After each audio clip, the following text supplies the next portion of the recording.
Muito bem, meus irmãos. Nós estamos falando desde quinta-feira sobre o novo nascimento, as implicações, o entendimento necessário do que significa nascer de novo, do que faz parte. Então, tratamos primeiro da grande necessidade de um novo nascimento e constatamos que há um número imenso de crentes que estão na igreja e que nunca nasceram de novo. Ouviram um evangelho açucarado, centrado no homem, superficial, e então nunca nasceram de novo. Por isso também a vida cristã tem sido tão sofrível, medíocre, vergonhosa. Então, na segunda noite, nós falamos de que, primeiro que tudo, é necessário uma convicção profunda dos pecados, que o Espírito Santo, no seu trabalho de novo nascimento, primeiro ele nos traz, ou nos leva a uma convicção profunda de pecados. E vimos que isso não é só saber que somos pecadores, é mais do que isso. É conhecer a vileza da nossa alma, toda a miséria que existe em nós, como descendentes de Adão, toda a podridão que subjaz lá dentro do coração e que nos faz ter a convicção de que nós não somos só um pecador, nós somos o pior dos pecadores. Então, essa é uma convicção que o Espírito Santo leva, necessária. Evidentemente, com essa convicção vem um desencanto, né? Aí a gente percebe que, de fato, nós merecemos a ira de Deus, seu juízo, que Deus é um Deus santo, e que se ira contra o pecado, contra os pecadores. E que estamos perdidos.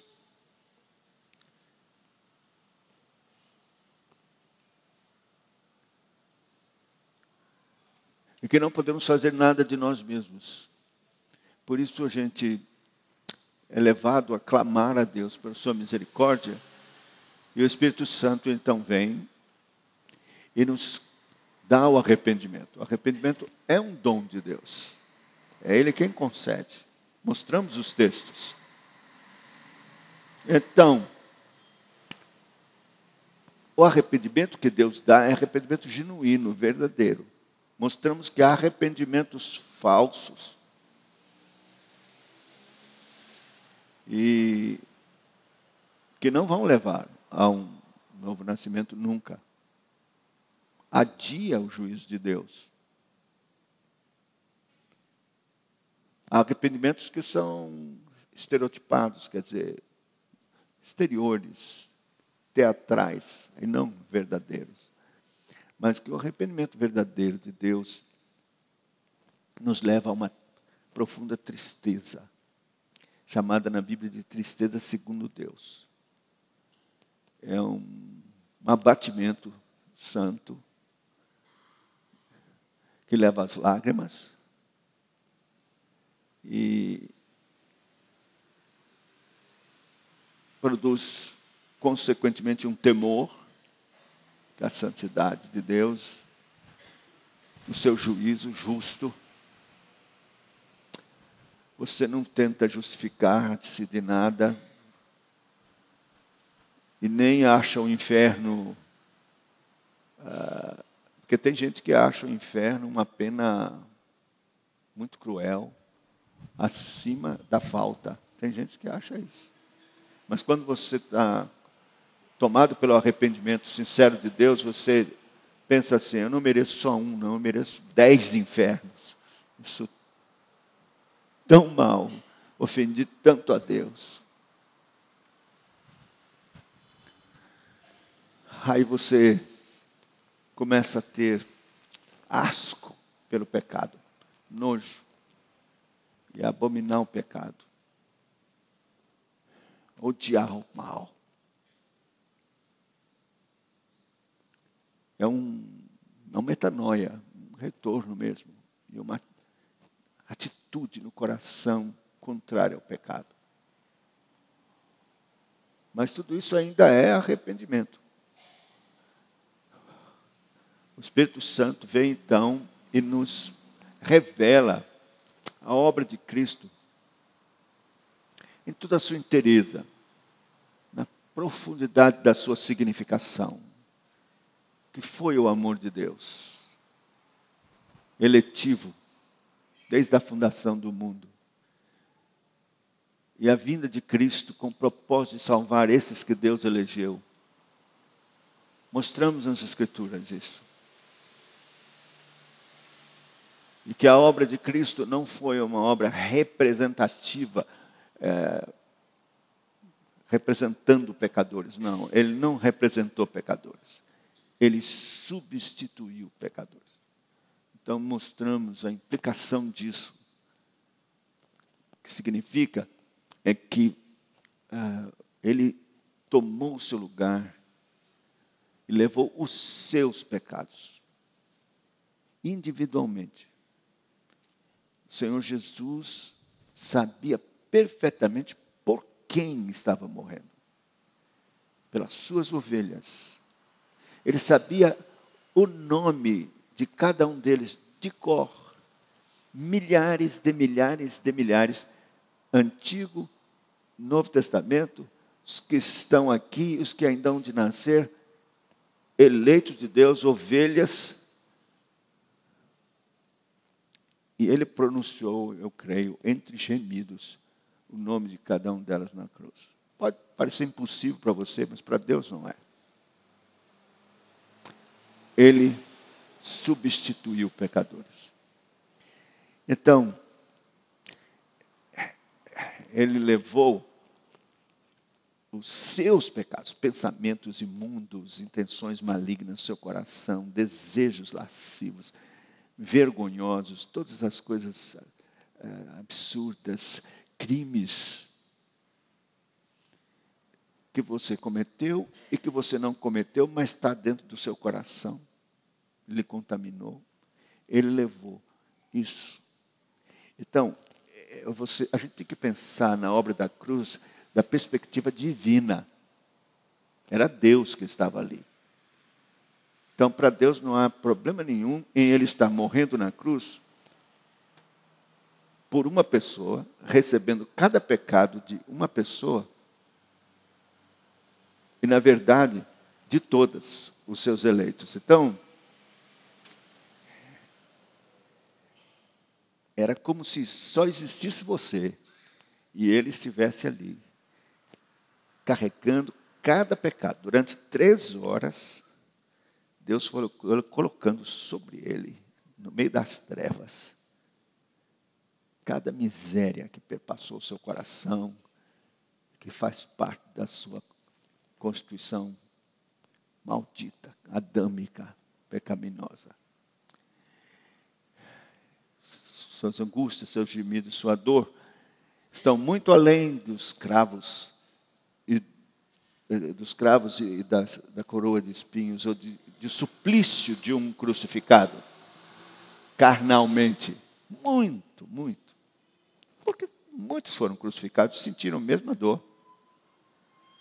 Não, o sofrimento de Cristo são muito mais de ordem moral. Como Deus santo, alma pura que nunca pecou, contaminada ali com os nossos pecados. Ele se tornou pecado por nossa causa. Todos os pecados que foram colocados sobre ele e que perpassou pela sua mente, não foi produto da sua mente, mas foi Deus colocando sobre ele nosso pecado. Por isso, ele continuou santo, sem pecar até o fim, mas se tornou pecado por mim e por você. Os nossos pecados nos separaram do Pai, e este é o ápice do inferno terrível que ele experimentou na cruz por nós. Falamos desse mistério, dessa expressão, Eloi, Eloi, lama sabachthani. Nós não entendemos e nem nunca podemos alcançar. Isso é parte da economia profunda e misteriosa da Trindade.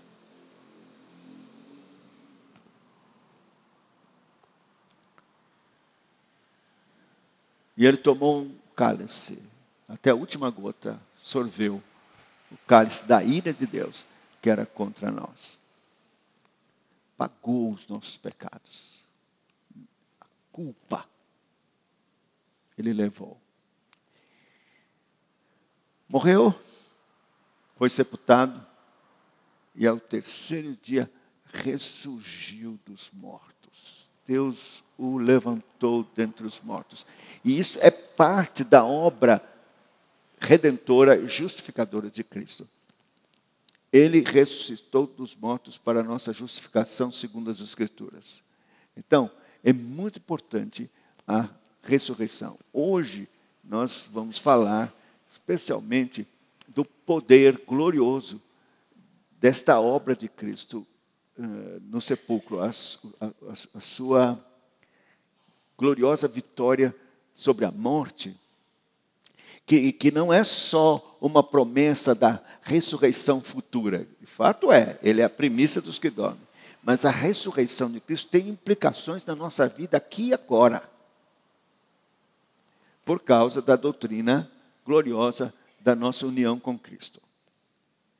Que, aliás, é o coração do ensino de piedade e de santificação de Calvino, a nossa união com Cristo.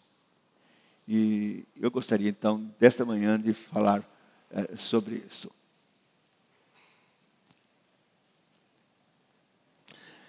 Nós falamos de um pacto eterno,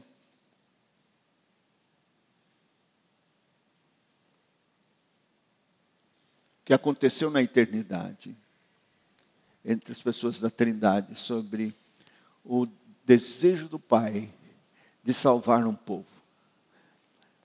E vimos que o Espírito Santo se propôs a aplicar os recursos de Cristo na vida desses eleitos, os recursos da obra de Cristo. Como é que ele faz isso? O Espírito Santo faz isso nos unindo pelo batismo a Cristo, na sua morte, no seu sepultamento e na sua ressurreição. Foi o texto que o pastor leu de Romanos, capítulo 6. Romanos capítulo 6 é um mecanismo de como o Espírito Santo aplica todos os benefícios da obra de Cristo, concedidos pelo Pai a nós, nos unindo a Cristo. Sem sermos unidos a Cristo, jamais poderíamos obter qualquer benefício de Cristo, da morte de Cristo, da sua obra na nossa vida. Jamais. Ou não só esses, mas outros infindos. Porque o Pai tem um benefício sem número a conceder aos seus filhos, mas Ele colocou todos em seu Filho.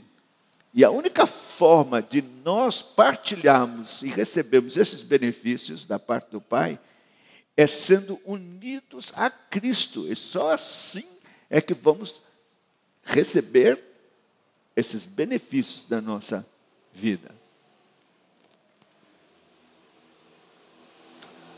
Em Romanos, no capítulo 8, verso 29, o Senhor diz assim, que nós fomos predestinados, Deus, o Pai, nos predestinou para sermos conformes à imagem do seu Filho.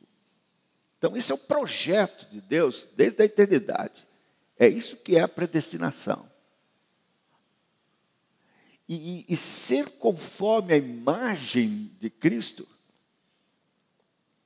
só é possível se formos unidos em Cristo. Então, como é que isso acontece? Bom, aí nós temos que voltar lá vamos dizer, no apelo da graça que é feita aos pecadores. O Evangelho, meus irmãos, o convite do Evangelho é feito nas bases desta proposta de sermos unidos a Cristo. Mas só há um meio de sermos unidos a Cristo, que é através da nossa identificação, união com a sua morte. A vida nova que nós desejamos tanto experimentar e que o Evangelho promete, ela nasce da morte. Tem o seu início na nossa morte. A vida nova que Deus opera em nós não é uma reforma. Não há nada que aproveitar da vida velha para Deus fazer a vida nova. É preciso Deus matar primeiro esta vida velha, esse homem velho, para que possa fazer surgir e criar um novo homem em nós. Então, isso é muito importante. Por isso, então, é que Jesus começa o seu ministério e prega, e faz o convite nos seguintes termos. Lucas, capítulo 9, versículo 23, diz assim: dizia a todos: se alguém quer vir após mim, a si mesmo se negue. Dia a dia tome a sua cruz e siga-me. Pois quem quiser salvar a sua vida, perdê-la-á. Quem perder a vida por minha causa, esse a salvará. Que aproveita o homem ganhar o mundo inteiro, se vier a perder-se ou causar dano a si mesmo? Porque qualquer um que de mim e de minhas palavras se envergonhar, dele se envergonhará o Filho do Homem, quando vier na sua glória e na do Pai e dos santos anjos. Até aqui.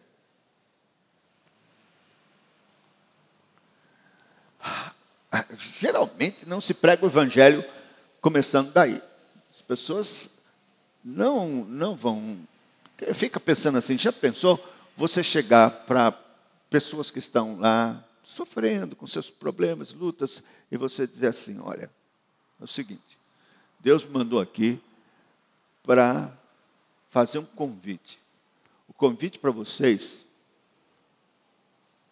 se vocês querem ter uma vida nova, uma vida abençoada, os céus, é que vocês tomem a sua cruz, neguem-se a si mesmo, tome a sua cruz e morra. Você quer vir e morrer, perder a sua vida? Porque é isso que Jesus está dizendo. Se alguém quer vir após mim, negue-se a si mesmo, tome a sua cruz dia a dia. E veja que tomar a cruz é morrer mesmo, porque ele diz, se alguém, pois quem quiser salvar a vida, perdê-la. Quem perder a vida por minha causa, esse a salvará. Então, tomar a cruz é perder a vida, é morrer, é abrir mão de tudo. É uma entrega total, é radical. E isso, meus irmãos, tem sido o maior empecilho.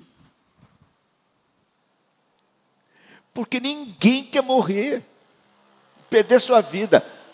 O que as pessoas querem é continuar com a sua vida, com o seu jeito de viver, ele mesmo ordenando a sua vida, E também a salvação, as bênçãos, os benefícios que Deus possa dar. Então, o que tem acontecido, exatamente porque não se tem enfatizado essa proposta, é que as igrejas estão cheias de crentes vivos da Silva, vivinhos, que nunca morreram e que acharam um jeito de viver a vida cristã, tendo sua vida, seus ideais, seus propósitos, e Cristo. É como se eles quisessem uma sociedade. Então, o convite é outro, seria assim. Cristo diz, olha, eu quero estar com você na sua vida. Eu quero andar com você, eu quero caminhar com você, eu vou abençoar a sua vida. Vou ser seu amigo. E nós vamos caminhar juntos. Você quer? Então pronto, me aceite. E eu vou ser o seu amigo, o seu salvador. E nós vamos andar juntos. Eu vou lhe abençoar em todos os seus propósitos, ideais. Quando tiver sofrimento, eu vou estar lá junto para ajudar. Não é maravilhoso? Não é isso? Está totalmente errado. Deus não quer de maneira nenhuma isso. De jeito nenhum.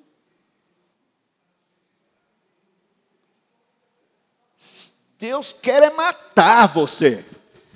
Acabar com a sua vida.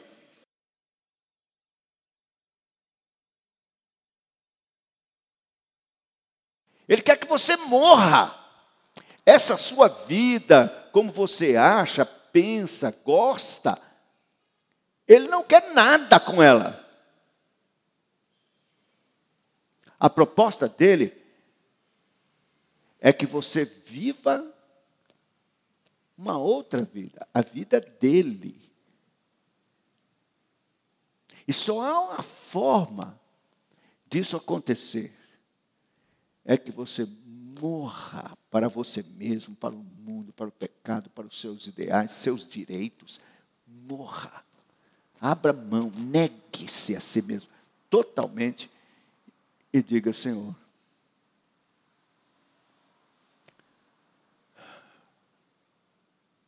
faz de mim um novo homem. Então, mas o diabo faz o quê? O diabo diz assim para as pessoas, você quer Cristo? Olha, eu posso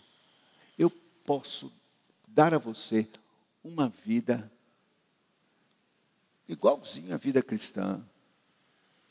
Você não precisa morrer. Morrer dói, ir à cruz dói. Eu arranjo, basta você entrar no meu camarim, eu vou dar uma guaribada em você. E você sai crentão, tranquilo. Você todos os trejeitos, tudo, você vai parecer mesmo com tudo.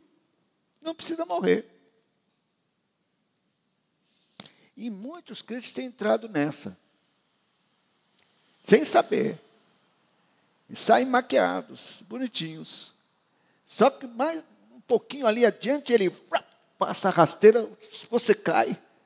Senhor, cadê minha vida cristã? Diz, não, é assim mesmo. A vida cristã, nós somos humanos, ele vai dizer. Cai, levanta, fica lá e tal. Mas eu não queria mais ter escravizado pelo pecado. Ah, não, isso aí é o seguinte, você está vivendo na carne. Mas lá para frente você pode melhorar. Ou nunca melhorar, mas você não aceitou a Cristo, Ele está com você, vai lhe salvar, no final das contas. Isso é do diabo mesmo, porque não é isso que o Senhor propõe de maneira nenhuma. Ele propõe para você uma vida nova que nasce da morte.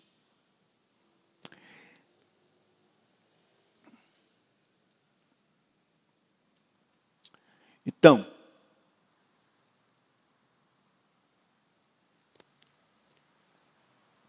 como é que isso acontece? Você não pode. Como é que eu vou morrer? Como é que eu faço? Como é que isso se opera? Se dá?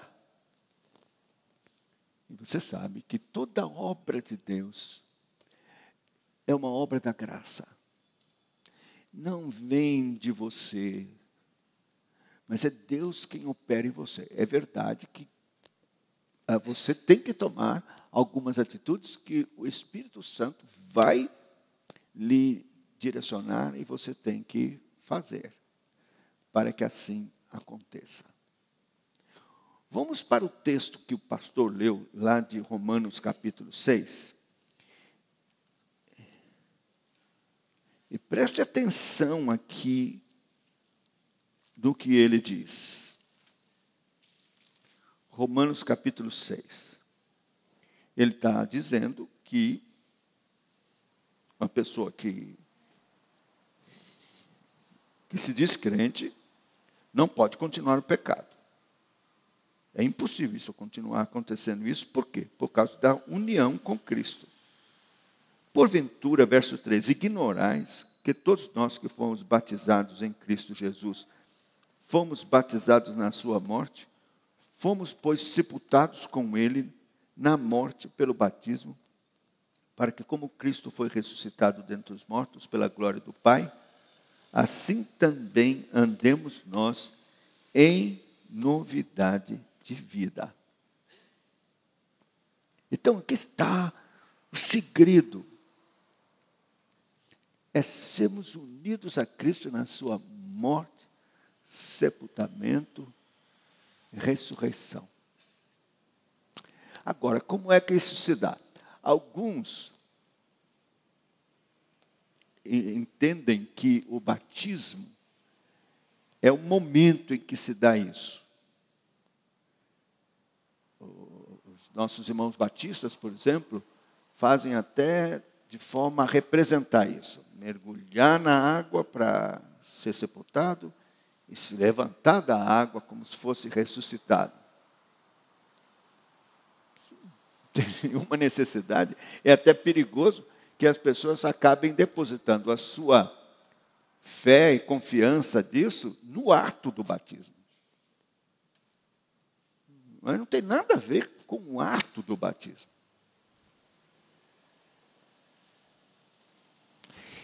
Esse batismo, o Espírito Santo opera no coração. É algo que é feito no coração. O Espírito Santo identifica você com a morte, com o sepultamento e com a ressurreição de Cristo no seu coração.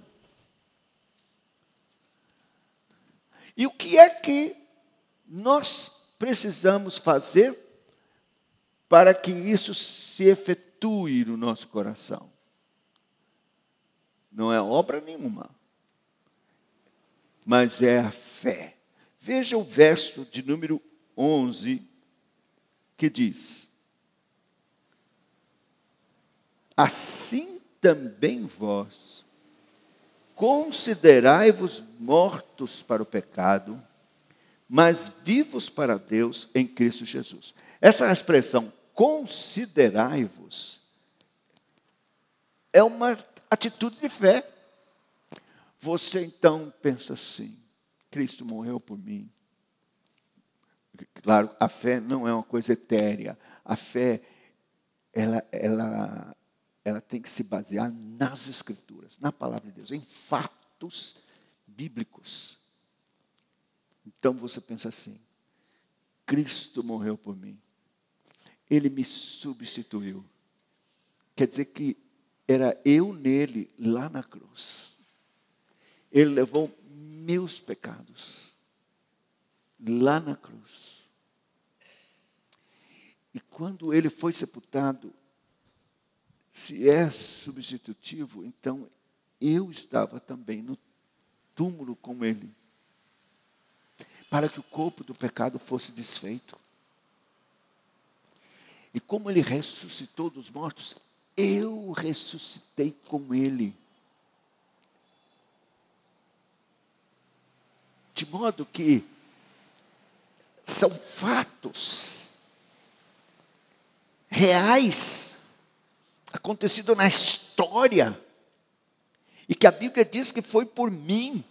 Eu que vivo agora há 2000 anos distante deste fato, mas a Bíblia diz que, na verdade, eu estava lá. Então, isso é um fato bíblico, em que a Bíblia garante que eu estava com Cristo na cruz, na sua morte, no seu sepultamento. E então a fé é isso, é você dizer, então eu estou morto para o pecado e vivo para Deus. Eu não tenho que estar dominado mais pelo pecado. Então isso é um trunfo glorioso. É um golpe na mentira do diabo, que quer convencer você que não tem jeito, que você é um pecador e que, portanto, você está escravizado e você tem que cometer estas coisas. E você se sente fraco com esta imposição do maligno. Mas agora, você se apropria de uma notícia que o Espírito Santo está lhe dando pela palavra de Deus, que não. Se você crê de todo o coração que o que Cristo fez, que a Bíblia diz que Cristo fez, e foi feito mesmo, e que é assim, Ele lhe substituiu, então, você basta se considerar, crer, se apropriar disto, de todo o coração, e dizer, não vou continuar de forma alguma escravizado mais ao pecado. Uma ilustração de um fato que aconteceu mesmo lá nos Estados Unidos, na Guerra de Secessão. Porque o Sul brigou com o Norte por causa da escravidão. O Sul queria escravidão para continuar nas suas plantações. O Norte disse, não vamos proclamar a libertação dos escravos. E foi uma guerra sangrenta. Custou sangue e demorou. Até que o Norte venceu. E foi proclamada, então, a libertação dos escravos. Mas dizem que naqueles cantões lá, longínquos, e a comunicação, não tinha televisão, não tinha nada, era difícil, muitos escravos não sabiam que tinha sido proclamada a libertação. Estão trabalhando, 1, 2, 3 anos, 4. E os fazendeiros quietinhos. Até que chega alguém e disse, o que é isso? Você é escravo? Sou. Já foi proclamada a libertação. Por que vocês estão aí trabalhando de escravo? Não sei não. O camarada largar essa enxada. Mas então é lei? Já fui? Já. Isso é lei da União. Acabou, o Sul perdeu a guerra.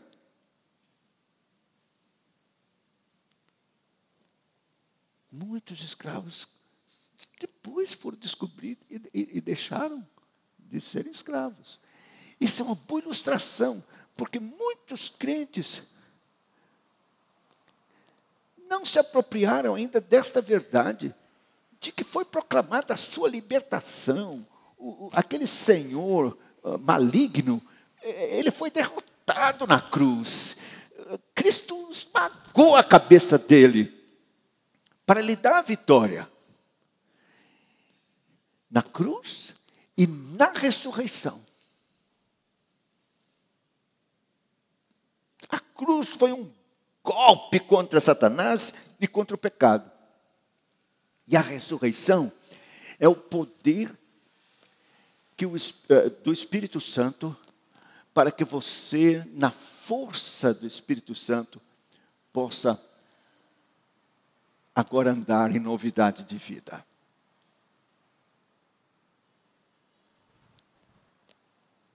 Considerai-vos, pois, mortos para o pecado, porém vivos para Deus. Bom, daí vem o capítulo 7 de Romanos. O capítulo 7 diz assim: bom, este é um fato glorioso, maravilhoso, mas vocês têm que saber uma coisa, que você tem o trunfo da vitória, mas a guerra continua.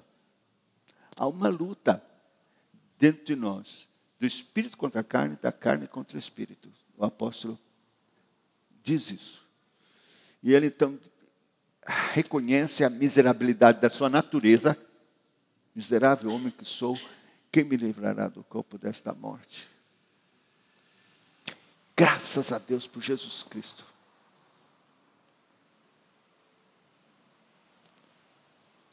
De modo que eu agora não ando mais segundo a carne, mas segundo o Espírito.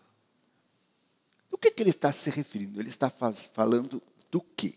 Aí no capítulo 8, ele vai dizer que nós temos todas as condições, ainda que a nossa natureza continue corrupta, porque você deve saber isso, você é salvo pela graça de Deus, a sua alma ou o seu espírito já está redimido, o seu corpo também, mas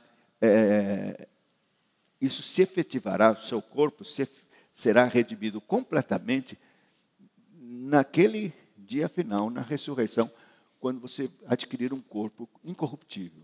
Mas até lá, você tem uma alma redimida, carregando um corpo de morte, que ainda traz em si a corrupção da carne.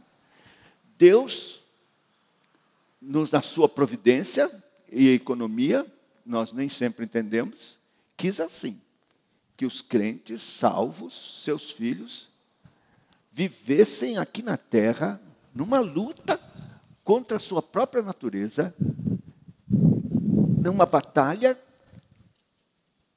que é de vitória em vitória, e de glória em glória, nesta santificação progressiva. Então, o capítulo 8 é para mostrar como é que você, possuído agora desta convicção de morte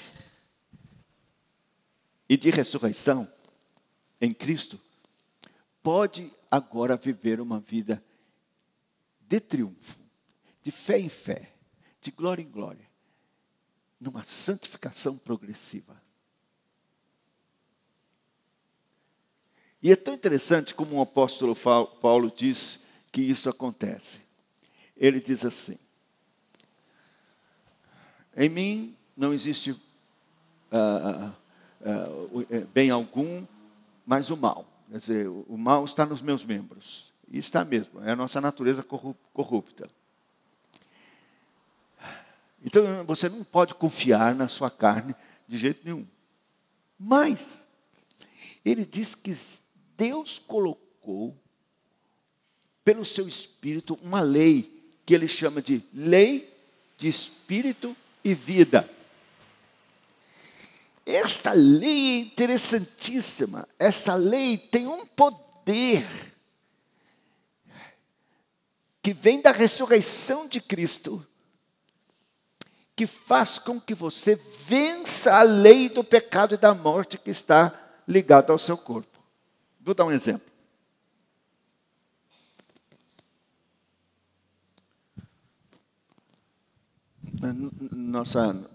Aqui deve ter muitos pardais. A gente sempre observa, né, os passarinhos. E os pardais é melhor porque eles chegam até bem perto da gente. Daqui a pouco, né, a gente tem condições de observar. Você já notou o pardal? Ele está aqui, voa para lá, voa para cá. Está num telhado, voa para o telhado. Você se acostuma com isso, mas você deve saber que ele está lutando contra uma lei. Qual é a lei? A gravidade. A lei da gravidade. Você pensa que o passarinho não tem lei da gravidade? Tem. Dá uma pedrada para você ver se ele... Mas você não vê pardal nenhum fazendo uma força para vencer a lei da gravidade. Não vê, não. Você vê que ele vence a lei da gravidade. A naturalidade é uma coisa tão espontânea. Porque Deus colocou nele uma lei. E é tão interessante que não é tão simples, né? O homem, um tempo, quis voar, fez tudo direitinho como... E não conseguiu nada. É uma lei que Deus colocou na natureza dele, que ele voa, vence a lei da gravidade. Esse é um bom exemplo para mostrar a lei do espírito e vida. Porque quando você, pela fé, se apropria da realidade de que você morreu com Cristo, você se apropria da realidade de que ressuscitou com Cristo. Veja o verso de número 11 do capítulo 8. Que poder essa lei tem? Veja. Diz assim, capítulo 8, versículo 11. Se habita em vós o Espírito daquele que ressuscitou Jesus dentre os mortos, esse mesmo que ressuscitou a Cristo Jesus dentre os mortos, vivificará também o vosso corpo mortal por meio do Espírito que em vós habita. Que poder! Que poder! Porque a ressurreição, a gente medita na ressurreição, ao corpo de Jesus inerte, uma pedra enorme colocada na porta, selo do Império Romano, os soldados ali com lanças, guardando. De repente, um terremoto, a pedra rolou, e lá vem o Senhor redivivo. Os guardas saíram correndo, e ele saiu redivivo. O poder ali, não tem terremoto, nada. Há um poder glorioso de Deus, do Espírito Santo, quebrando os grilhões da morte, rompendo essa lei inexorável que o pecado trouxe de juízo, de morte. Ele quebrou os grilhões, ele saiu redivivo. É um poder extraordinário, glorioso, além do que a gente pode mensurar, entender. Se habita em vós o mesmo Espírito que ressuscitou a Jesus dentre os mortos, esse mesmo Espírito vivificará os vossos corpos mortais. Sabe? Essa lei de Espírito e vida tem todo o poder. Uma coisa que você acha tão difícil, meu Deus, eu tenho esse pecado, essa prática, eu tentei de todas as formas, fiz todo o esforço do mundo e não consegui. Isso me domina. É um vício, é uma coisa que domina o seu coração. Você não tem força alguma, e não tem mesmo. Mas, se você morreu com Cristo, ressuscitou com Ele, se você se convenceu disso, se apropriou disso, considerou-se morto e vivo para Deus. Então agora, não é você, é a lei do Espírito e vida. É o Espírito Santo em você, que vai fazer essa força, esse poder do pecado, nada.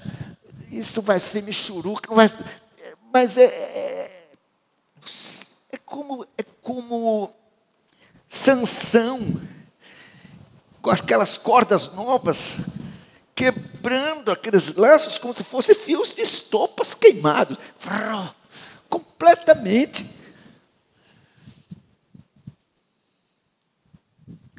É esse mesmo poder do Espírito Santo que Deus dá na sua união com Cristo, na sua morte e ressurreição. O Espírito Santo, nesta união, vai conceder a você toda a força contra o pecado. Eu não sei se já contei aqui, mas quando eu fui pastor na igreja da Bahia, eu ouvi a história de um pastor presbiteriano notável, que foi pastor lá, Eudaldo, reverendo Eudaldo. Depois ele foi para Brasília e morreu lá. Ele era muito jocoso e tal, e ele contava a história de um jovem chamado Camilo, que frequentava a igreja, e que ele conhecia, sabia das fraquezas desse jovem. E o jovem resolveu fazer profissão de fé. Queria porque queria. Caiu o negócio aqui. Queria porque queria. Aí então, ele não podia impedir, o moço apareceu no conselho. Aí ele fez a pergunta seguinte: ô Camilo, você está andando na rua, é uma moça muito bonita na frente, e você sabe que vai ser tentado.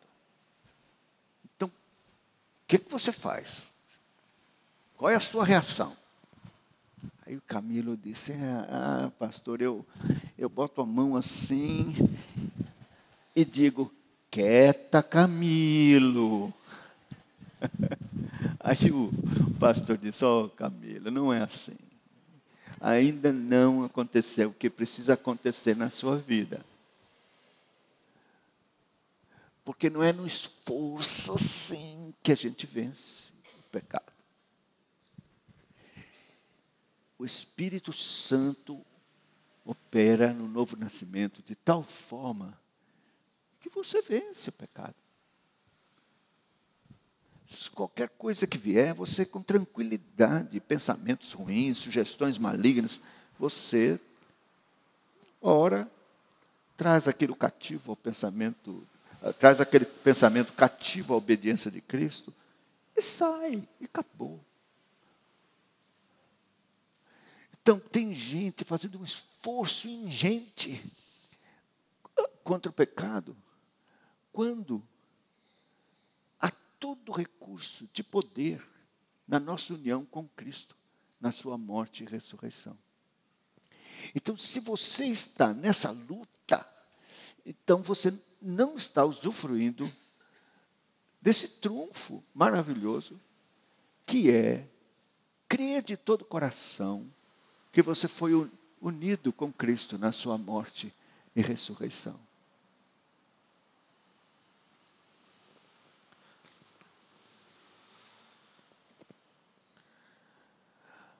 Agora veja o que é apropriar-se dessa morte e ressurreição de Cristo na sua vida diária. Vamos ler 2 textos, que está em 2 Coríntios, no capítulo de número 4. Veja o que diz o verso de número 10.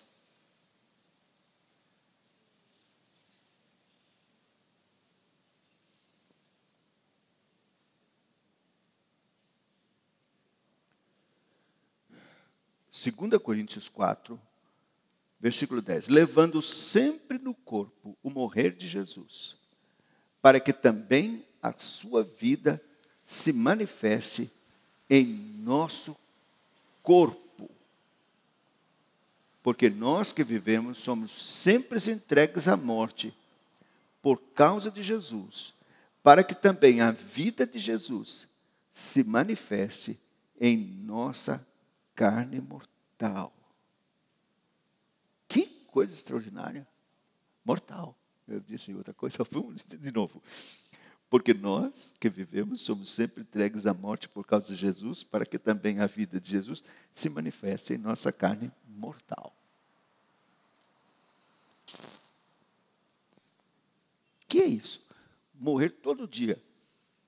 Bom, nós já estamos mortos com Cristo. O que ele está falando de morrer todo dia é você fazer o uso desta realidade todo dia. Como?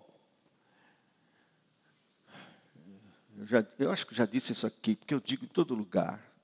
Há muitos anos atrás eu vi um evangelista fazer essa explicação, isso é tão precioso. Significa o seguinte: toda vez que a sua vontade carnal cruza com a vontade de Deus revelada nas Escrituras, que você sabe, não, o que Deus quer não é o que eu quero. Então, cruzou. E você, então, resolve ficar com a vontade de Deus em detrimento da sua vontade. Você morreu e a vida de Cristo se manifestou na sua carne mortal. Eu vou repetir. Toda vez que a sua vontade carnal, tem coisas que você vai sentir vontade, porque a carne está aí, o homem velho está aí, ele vai sugerir. Carnal, é pecaminoso, você sabe. Porque cruzou com a vontade de Deus, você sabe, a vontade de Deus não é esta.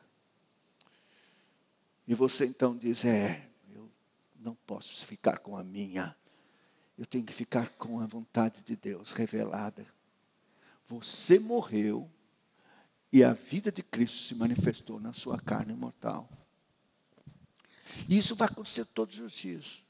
O que é maravilhoso é que você vai poder sim dizer não à sua carne e sim à vontade de Deus, por esta lei de espírito e vida, pelo Espírito Santo mesmo que ressuscitou a Cristo dentre os mortos. Ele vai lhe dar poder para fazer isso. E assim a sua vida vai sendo, mortificando a carne, a vida de Cristo se manifestando mais. Mortificando mais a carne, a vida de Cristo mais se manifestando. E é desta forma que crescemos em santidade diante de Deus. E vamos parecendo mais com Jesus. Porque a sua vida está se manifestando na nossa carne mortal. O projeto de Deus vai se cumprindo de sermos conformes à imagem do seu Filho. Mas veja que a morte que tem que acontecer antes é absolutamente radical e determinante para que isso aconteça. Agora vamos para o capítulo 5, versículo 14. Olha.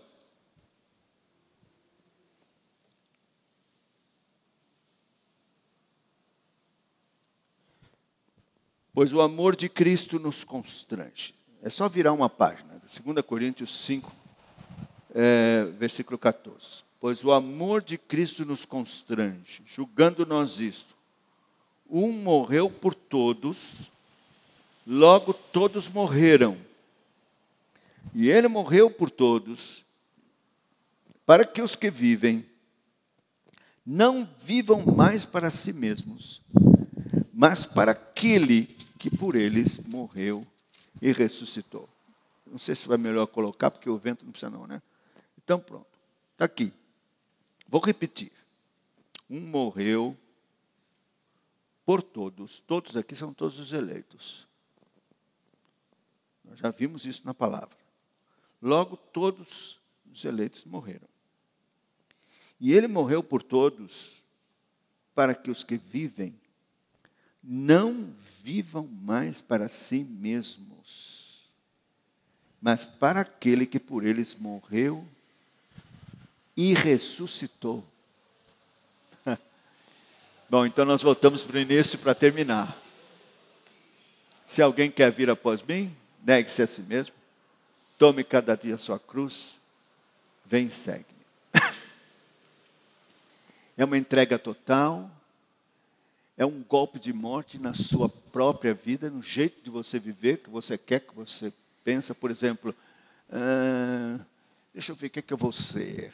Acho que eu vou ser médico, acho que eu vou ser engenheiro, um professor.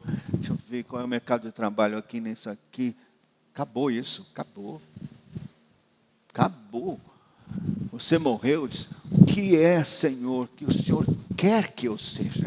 Qual é o teu plano para mim? Qual é? Eu agora não vivo mais para mim mesmo. Meu propósito é glorificar ao Senhor. E viver para Cristo, que morreu por mim. Então, o que é? O que é? Qual é o plano? Qual é o propósito? Senhor, me mostra qual é a tua vocação. O Senhor me trouxe a esse mundo para te glorificar. E agora para servir a Cristo somente. O que é?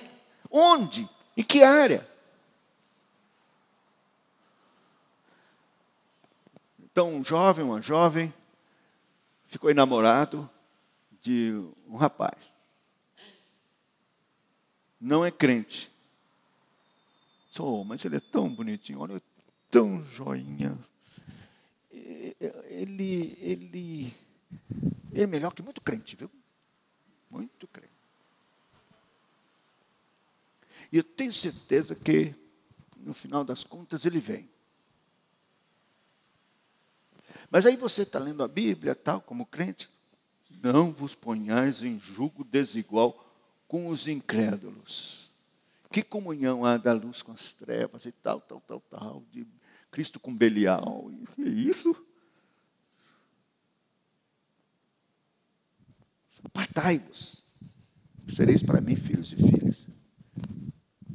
É o negócio, a minha vontade cruzou com a vontade de Deus. Se você realmente morreu com Cristo, você agora vive para Ele. E é a vontade dEle, e não a sua, que deve prevalecer. Mas eu amo. Morra. Morrer é isso. Para você mesmo. Morra. Porque a vida de Cristo vai se manifestar em você. E eu vou dizer, Cristo não é carrasco. Ele não está exigindo uma coisa para o seu sofrimento, não. De jeito nenhum. De forma alguma. Pode sofrer um pouquinho, mas Ele tem para você o melhor. 1000 vezes melhor. Ou você crê nisso, ou você acha que Cristo é carrasco. Não, a vontade de Deus é boa, perfeita, agradável. Ele tem o melhor para os seus filhos. O melhor. Então vale a pena viver para Cristo. Vale a pena. Então você percebe que não é ter Cristo como sócio. É morrer e viver a vida de Cristo. Só para Ele. Não importa o que você faz. Você não tem que ser pastor e missionário ou missionária para viver só para Cristo. Você vive só para Cristo fazendo o que você está fazendo. Estou estudando na faculdade. Para Cristo. Para servir a Cristo. Estou aqui e a minha vida é a vida de Cristo. Eu quero servi-lo. Então, vou fazer o melhor. Agora, eu vou dizer, hein? Você dizer, eu estou vivendo a vida de Cristo, e só tira 0, 3, 5. Espera aí. Cristo, você não vive a minha vida, não. Você está ruim. Que é isso? Por isso, quando você vive para Cristo, você então agora tem a responsabilidade de honrá-lo. Fazer o melhor. Para que Ele seja glorificado. As pessoas dizem, que coisa diferente aquele moço, aquela moça. É gosto diferente. Sua maneira de agir.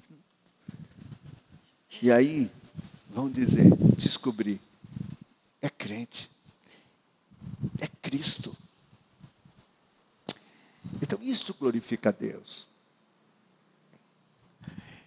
Então a proposta, meus irmãos, do novo nascimento é esse. O texto lá, que Jesus fala do novo nascimento, teria que fazer uma exposição, tão rico aquele texto, mas só dizer o seguinte: necessário vos é nascer de novo. Como? Eu como velho, vou estar ouvindo de minha mãe, uma coisa tão ridícula, um homem tão conhecido, que conhecia tanta lei, fazer não adianta nada ser doutor, analfabeto das coisas espirituais. Jesus disse, as coisas carnais são carnais, as espirituais são espirituais. Nascer de novo é nascer da água e do Espírito. Eu creio firmemente que ele está falando da palavra de Deus, porque é o instrumento purificador que o Espírito Santo usa, que simboliza também o sangue de Cristo, para o lavar regenerador. E diz assim, isto é algo que os homens não compreendem. Como o vento, você ouve a sua voz, mas não sabe de onde vem nem para onde vai. Assim, tudo aquele que é nascido do Espírito. O que Jesus está dizendo é que esta é uma obra misteriosa, que compete ao Espírito Santo fazer, e que não vem da carne, ou melhor, do sangue primeiro, quer dizer, uma coisa hereditária. Não, o novo nascimento não vem do sangue, nem da vontade da carne. Eu vou nascer de novo, um esforço, não é? Nem da vontade do varão, eu digo, você, eu ordeno, vai nascer de novo, não. Mas de Deus. É uma obra de Deus. De Deus. E Ele tem o propósito de fazer isso em todos os seus eleitos. E vai fazer. Alguns demoram um pouquinho mais de entender, de compreender, mas Deus vai fazer. Então, esse é o propósito de Deus. Em toda a sua obra redentora. Para que o seu nome seja glorificado. Cristo exaltado. A igreja seja o diferencial. O testemunho glorioso de nascidos de novo, que vivem a vida de Cristo, nesse mundo, até que Ele venha. Que Deus, por sua graça, tenha compaixão de nós, e queira operar no nosso coração, o mais cedo possível, para a sua glória. Que Deus nos abençoe.